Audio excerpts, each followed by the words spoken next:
Dan suudzon ini Bapak Ibu saya hormati, kepada saudara kita yang lahirnya tampak baik, ucapannya baik, perilakunya baik, kita suudzon kepada dia.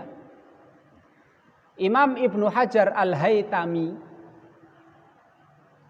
beliau mengatakan bahwa suudzon kepada seorang muslim yang lahirnya baik, tampaknya baik, merupakan dosa besar yang nomor 31.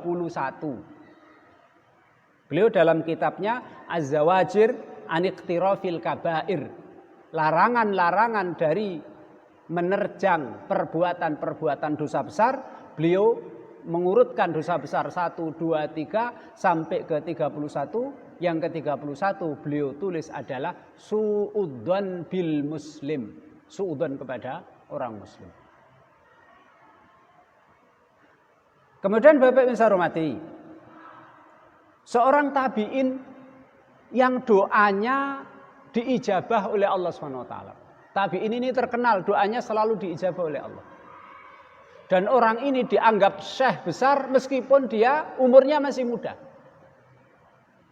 Tabi'in ini Pak, ketika bertamu ke Gubernur Basrah saat itu. Kebetulan saat itu Gubernur Basrahnya adalah Abdul Malik bin Marwan.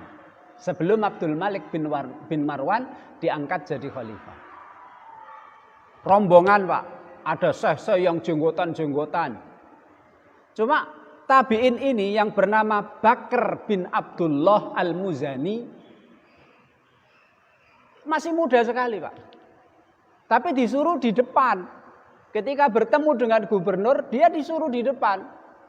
Syekh-syekh, ya, ulama-ulama, kiai-kiai, syekh-syekh yang brewok-brewok, jenggotannya lebat, umurnya udah tua, malah di belakang dia. Sampai gubernur Abdul Malik bin Marwan sampai bertanya-tanya, "Mas, kowe iki sapa? Ora sopan karo wong tuwa. Jenggot urung metu." Belum jenggotan Pak itu. "Umurmu piro, Mas?"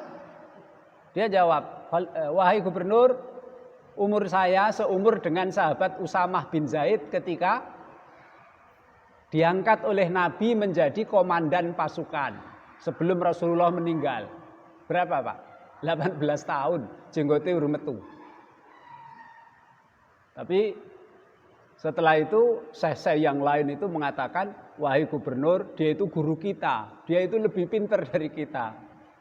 Akhirnya gubernur Abdul Malik bin Marwan mengakui keilmuannya, kemudian menyuruh maju ke depan, duduk di dekat gubernur Abdul Malik bin Marwan. Seorang tabi'in ini Pak, Bakr bin Abdullah Al-Muzani ini berkata, "Iyyaka minal kalami ma usibta bi fihi lam tu'jar. Wa in akhta'ta fihi asimta. Wa huwa su'udzanni bi akhika." Iyyaka wal kalam, hindari, jauhi perkataan. In usibta fihi, kalau kamu benar, ucapanmu itu benar, lam tu'jar, kamu tidak diberi pahala. Wa in akhta'ta fihi, jika kamu salah dalam ucapanmu itu, asimta, kamu mendapatkan dosa. Wa huwa su'udzan bi akhika, itulah su'udzan. Jadi su'udzan itu Pak, kalau kamu benar ternyata prasangka burukmu benar, ini kepada saudara kita yang tidak tampak jelek ya Pak ya, tidak mencurigakan, tidak brengsek, terang-terangan tidak. Dia baik, lahirnya baik, kelihatannya baik. Kok kita berburuk sangka kepada dia, terus ternyata buruk sangka kita kok pas, lam tu'jar, kita tidak dapat pahala apa-apa. Mungkin kebetulan aja pas, dan kita nggak dapat pahala. Wa in akhta'ta fihi, ternyata sangkaanmu kepada saudaramu itu kalau salah, asimta, kamu berdosa. Apa itu? Suudzon itu. Ternyata dzon kita itu tepat, kita nggak dapat pahala apa-apa.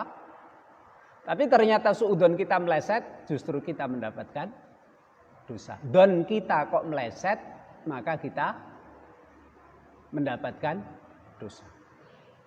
Jadi mungkin Pak ya, mungkin kita dalam hati kita menyangka, dalam hati kita ada sangkaan, ada perasaan kepada seseorang. Ternyata pas prasangka kita, ya enggak, kita enggak dapat pahala karena kita tidak disuruh oleh Allah Subhanahu wa taala untuk berprasangka kepada orang. Makanya ketika prasangka kita pas, ya kita enggak dapat dosa. Prasangka buruk ya, kita enggak dapat dosa. Kita enggak dapat pahala karena kita enggak disuruh berprasangka buruk. Kalau saudara kita itu baik tampaknya. Tapi ketika prasangka buruk kita ternyata salah, ternyata dia orang baik, asimta, kita berdosa. Itulah suudzon. Inilah yang